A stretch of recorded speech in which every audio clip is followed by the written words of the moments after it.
What do you do when a pope dies? Well, if his body starts to decay at an unnatural rate, you might think you're cursed by God himself. Welcome to the Secret History Files.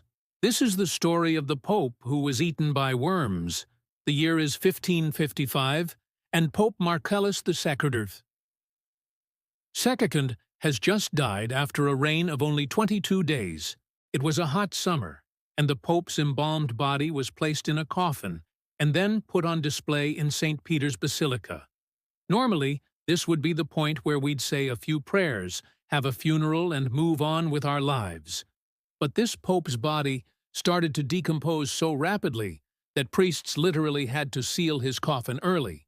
You see, when the very first worm made its way into the pope's coffin, rumors started to spread throughout Rome that God himself was angry at the Church.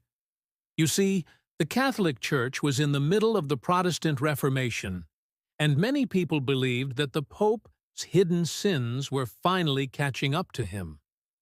Had he pissed God off so much that even his corpse couldn't find peace? Let me tell you, things were not looking good for Pope Marcellus II. If the smell coming from that coffin didn't give it away, the fact that hundreds of worms were wriggling around on the surface did. To make matters worse, the stench was so bad that even the guards assigned to stand outside of the basilica had to take shifts. Some say they even started to puke. In the end, the Pope's brother, who happened to be a cardinal, decided enough was enough. He ordered the coffin to be opened one last time so they could transfer the remains to another, less smelly coffin.